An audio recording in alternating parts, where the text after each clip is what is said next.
Saya Maharomiati. Terima kasih Bapak Ibu untuk kesempatannya. Pada kesempatan kali ini, saya akan memfasilitasi diskusi kita mengenai pendidikan inklusi di sekolah umum. Nah, mohon izin, di sini saya akan memaparkan beberapa slide mengenai baik itu pengertian apa itu pendidikan inklusi, latar belakangnya, dan nanti kita akan memulai diskusi kita ya dengan beberapa aturan yang akan kita sepakati. Mohon izin untuk share screen.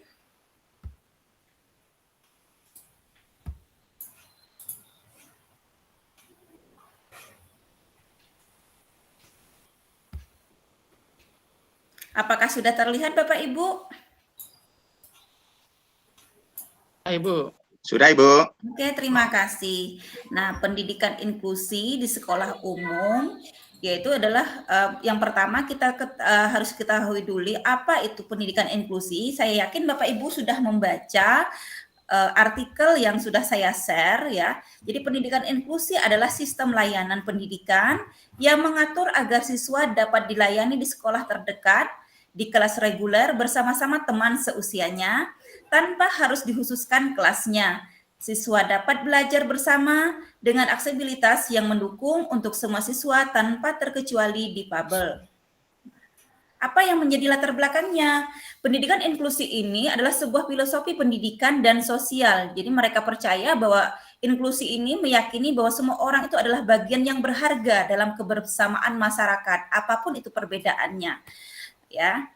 Nah, pada perkembangan terkini bahwa model pendidikan inklusi ini merupakan gabungan dari anak-anak yang sekolah reguler dengan anak-anak yang memiliki kebutuhan khusus. Nah, sekolah inklusi ini yang menawarkan keragaman ya agar antar anak itu dihargai dan diyakini bahwa keragaman untuk menguatkan kelas dan menawarkan semua kesempatan yang lebih besar untuk pembelajaran anak. Oke Bapak Ibu, untuk aturan forum diskusi ini silakan untuk Bapak Ibu baca. Mari kita sepakati bersama. Pastikan bahwa semua sudah mempelajari tentang pendidikan inklusi di sekolah umum. Yang kedua, diskusi ini bertujuan untuk mencari tahu permasalahan dan solusi dalam menyelesaikan masalah pendidikan inklusi di sekolah umum, saling berpikiran terbuka dan saling menghormati, baik fasilitator maupun peserta lain dapat menawarkan pandangan ya dan juga saling merespon terhadap hal-hal yang sedang kita diskusikan. Moderator dalam diskusi kali ini adalah fasilitator, maka saya menentukan waktu siapa saja yang untuk berbicara. Ketika seseorang berbicara, maka yang lainnya mendengarkan atau dalam kondisi mikrofon dimatikan sesaat. Setelah melakukan diskusi, peserta akan diminta untuk menyampaikan gagasan mengenai pendidikan inklusi di sekolah umum. Oke, untuk memulai diskusi ini, saya akan meng-share ya papan Jamboard. Nanti Bapak Ibu bisa menuliskan ya, menuliskan apa saja ya, yang akan menjadi ide gagasannya ya, baik itu permasalahan maupun solusi ya.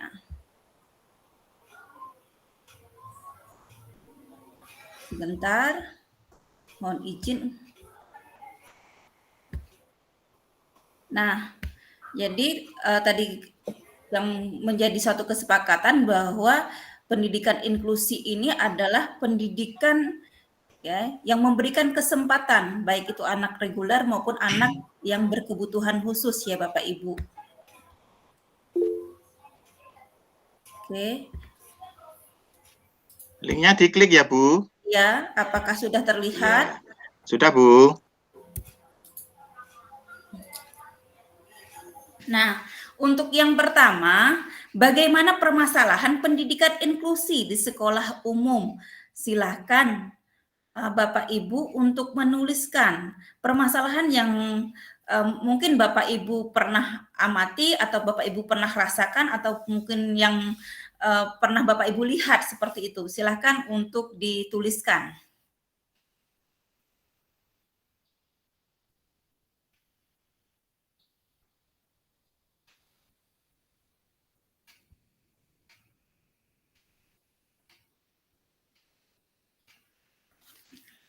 Jadi pendidikan inklusi ini adalah suatu penghargaan bahwa semua anak itu memiliki keragaman, keunikan ya Bapak Ibu. Sehingga baik itu anak yang reguler maupun anak yang berkebutuhan khusus, kita berikan kesempatan yang sama untuk menikmati pendidikan tanpa adanya diskriminasi.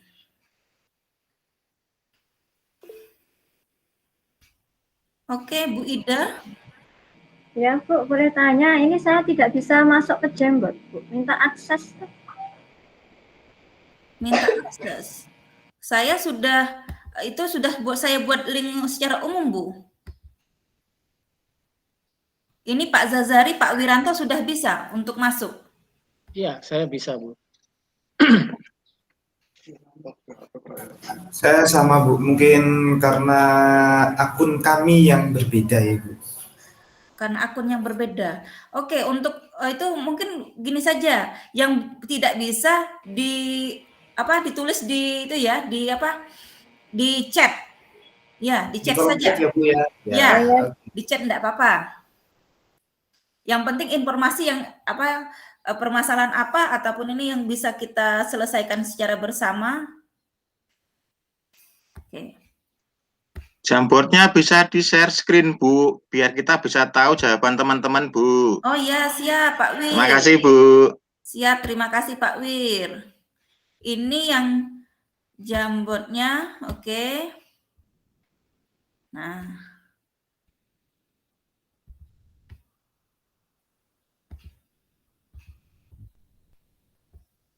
Apakah sudah terlihat, Pak Wir? Sudah, Bu.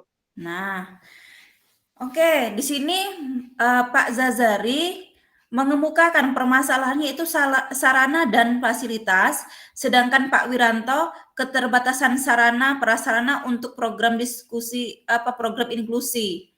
Oke, kesiapan guru juga Pak Zazari menambahkan. Nah, di sini juga saya akan mengecek juga mungkin teman-teman yang menjawab di kolom chat ya. Nah, Bu Idawati itu mengenai sumber daya manusia.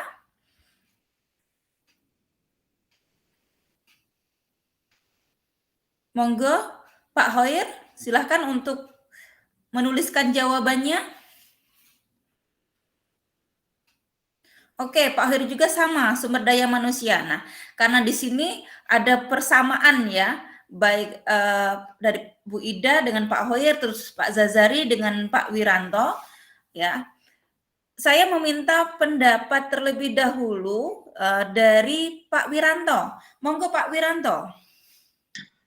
Oh iya, Bu, saya menyampaikan ini karena untuk sekolah inklusi itu kan sebenarnya sekolah normal yang diberi akses untuk orang-orang yang tuna. Nah, banyak sarana prasarana yang masih tidak mendukung anak-anak inklusi ini, jadi bisa kondisinya sangat berbahaya. Oleh karena itu perlu persiapan sarana dan prasarana yang mendukung agar anak-anak ini bisa belajar dengan baik, begitu Bu. Oke, terima kasih. Ya, Bu Siti ya, Bu Siti ini sepertinya belum menuliskan, masih kurang Bu Siti. Nanti Bu Siti monggo silahkan untuk menuliskan di Jamboard atau ketika terjadi permasalahan untuk di kolom chat saja tidak apa-apa Ibu. Ya, nah oke, terima kasih ya Pak Wiranto, betul Pak Wiranto ya. Jadi permasalahan ini tadi ya mengenai fasilitas gitu ya. Mungkin pendapat dari Pak Zazari, monggo Pak Zazari. Oke, baik Ibu. Saya sampaikan tentang kesiapan guru. Jadi karena selama ini tidak banyak guru atau sekolah yang sudah menerapkan program inklusi ini. Dan kecenderungan kebiasaan guru itu biasanya kan lebih suka mengajar klasikal ya. Karena untuk inklusi kan berarti harus ada tuntutan berbeda. Ketika anak-anak yang normal dia harus diperlakukan dengan metode atau cara bahkan media tertentu, maka itu belum tentu akan tepat bagi anak-anak yang inklusi. Yang ini saya kira sekali lagi butuh kesiapan dan kesungguhan guru yang mungkin perlu untuk disiapkan. Begitu Bu Maher. Oke. Terima kasih Pak Zazari. Iya betul ya Pak ya. Jadi memang itu butuh persiapan khusus. Ya, jadi Bu Siti tadi meminta saya untuk memberikan link. Monggo Bu Siti, sudah saya chatkan Bu Siti ya. Oke. Selanjutnya saya meminta pendapat gagasan dari Bu Idawati, monggo Bu Idawati. Ya Bu, terima kasih. Sekolah inklusi itu kan di mana di sekolah tersebut ada siswa yang memang ada kurang ya, jadi dia di bawah normal, baik mungkin dari segi fisiknya atau mungkin juga dari kognitifnya. Nah, kalau di sekolah-sekolah umum itu untuk menangani siswa-siswa yang memang kurang seperti itu tanpa adanya SDM yang memenuhi yang berkemampuan untuk menghadapi anak-anak seperti itu, saya kira tidak bisa Bu. Jadi memang diperlukan untuk bisa untuk SDM yang memang benar-benar memiliki kemampuan itu. Nah, kita juga tidak menutup bahwa regulasi saat ini kan untuk sekolah inklusi itu kan kita harus mendaftar dan kita menunggu untuk nanti diberikan diklat dan sarana prasarana yang khusus untuk sekolah inklusi itu. Jadi pada setiap tahun di sekolah-sekolah itu biasanya ada anak-anak seperti itu di sekolah umum. Jadi memang kita perlu menyiapkan SDM yang memang berkualitas untuk hal itu. Kalau kita menyiapkan sendiri, kita kan harus mengeluarkan dana, Pak. Oke, terima kasih Bu Ida. Ya. Selanjutnya Pak Hoir, silakan Pak Hoir.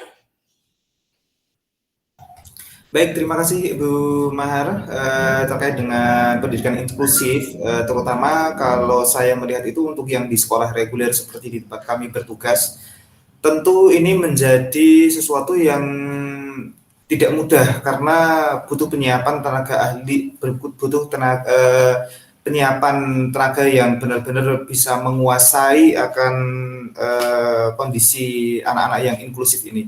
Sehingga bagi saya pembentukan atau pelatihan yang yang sifatnya bisa mendukung para tenaga guru untuk mengelola anak-anak inklusif ini perlu dibutuhkan, sehingga penting bagi kami untuk peningkatan SDM, begitu Ibu. Oke, terima kasih.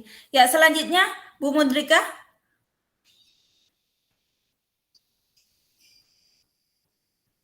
Halo Bu Mudrika, apakah bisa mendengar suara saya? Bu Mundrika, suaranya di-unmute dulu, Bu Mundrika.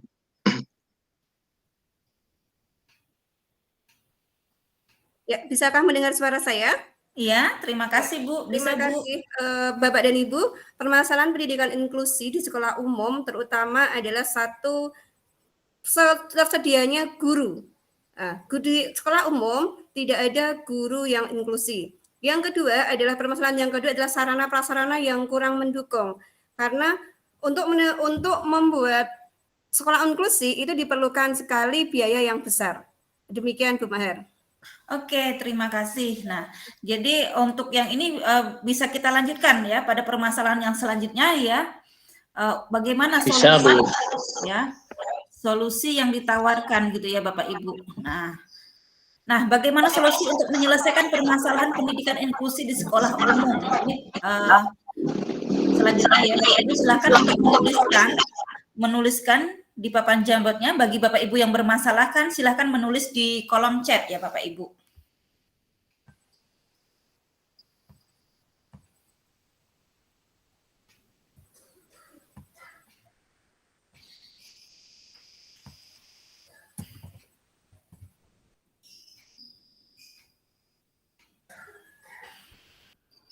Ya, jadi memang permasalahan yang dihadapi di sekolah umum itu tadi ya, bahwa sarana prasarana gitu ya, terus juga sumber daya manusianya untuk mendukung ya. Jadi keberhasilan dari sekolah inklusi ini memang harus butuh persiapan yang khusus ya Bapak Ibu yang matang. Ya, ini sudah ada jawaban dari Pak Wiranto. Jawaban dari Pak Wiranto yaitu perbaikan sarana dan prasarana, terus Pak Zazari diklat guru gitu ya. Oke, saya akan melihat di kolom chat jawaban dari Bu Mudrika sama. Bu Mudrika ini sarana dan prasarana ya Bu diperbaiki atau ya. Oke, Bu Idawati diklat guru gitu ya. Terus juga Pak Muhammad Hoir pelatihan bagi guru dan mengalokasikan dana. Ya. Ini hampir sama ya Bapak Ibu ya. Jadi saya mungkin minta pendapat dari beberapa saja ya. mengenai mungkin di sini yang mengenai dari Pak Muhammad Hoir ya, pelatihan bagi guru dan pengalokasian dana. Ini yang ditulis oleh Pak Muhammad Hoir. Monggo Pak Muhammad Hoir. Terima kasih Ibu Mahar atas waktunya. Jadi menurut saya untuk kami di sekolah umum itu kan tentu terbiasa menangani anak-anak yang secara umum normal, dalam arti tidak mempunyai kebutuhan khusus, sehingga berbeda ketika kita menangani anak-anak yang dalam tanda kutip normal dan dalam tanda kutip mempunyai kebutuhan khusus. Itu kan cara penanganannya juga beda, teknis penanganannya juga beda, sehingga perlu adanya diklat atau pelatihan tersendiri atau pelatihan khusus untuk menangani anak-anak yang berkebutuhan khusus itu tadi. Itu satu. Terus kemudian terkait dengan alokasi dana, jelas anak-anak yang biasa itu ketika kita menyampaikan sebuah materi itu udah langsung jalan, tetapi untuk anak-anak inklusif ini kan tentu butuh stimulan-stimulan tersendiri, sehingga untuk menstimulasi anak berkebutuhan khusus ini kan membutuhkan biaya yang besar, misalnya seperti peralatan, kemudian stimulan dan lain sebagainya. Tentu karena ini bukan biaya yang murah, maka tentu saja dari pihak pemerintah atau mungkin dari pihak pemerintah bisa mengucurkan dana tersendiri terkait dengan pendidikan inklusif yang ada di sekolah umum, atau merubah regulasi penggunaan dana BOS yang bisa digunakan untuk pengelolaan sekolah atau kelas inklusif di sekolah umum. Begitu Ibu. Terima kasih. Oke, terima kasih. Jadi terima kasih untuk Pak Muhammad Hoir. Selanjutnya saya berikan waktu untuk Pak Wiranto, karena ini jawabannya sama dengan Bu Mudrikah, jadi saya perwakilan dari Pak Wiranto ya Pak Wir. Monggo Pak Wir. Oh ya, intinya perbaikan sarana prasarana seperti tadi kan tidak mendukung, jadi harus ada perbaikan-perbaikan yang intinya mendukung agar anak inklusi bisa belajar dengan baik, begitu Bu. Oke, terima kasih sudah berperan aktif di dalam diskusi kita pada pagi hari ini. Nah, untuk selanjutnya yang terakhir kita menyimpulkan ya, untuk menyimpulkan secara bersama-sama. Monggo mungkin ada yang mau menjadi sukarelawan untuk menyimpulkan dari diskusi kita hari ini. Saya persilahkan.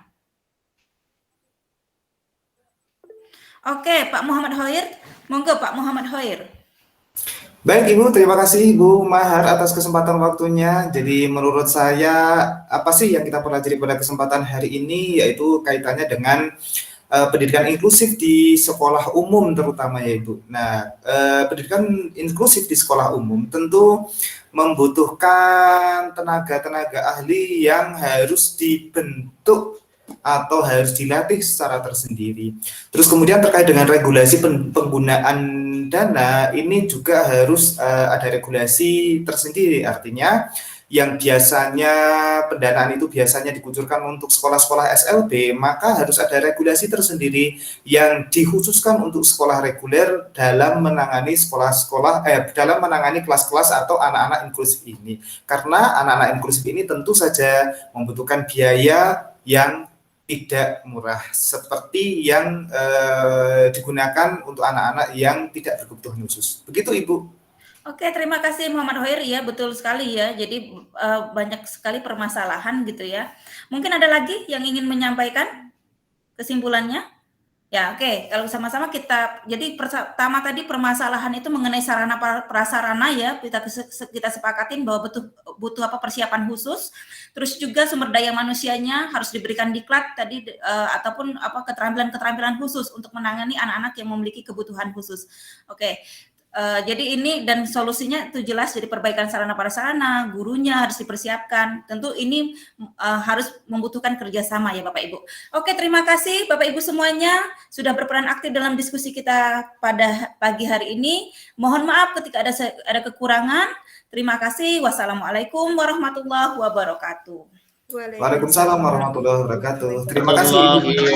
Terima kasih Bu Mahar. Terima kasih Bu Instruktur.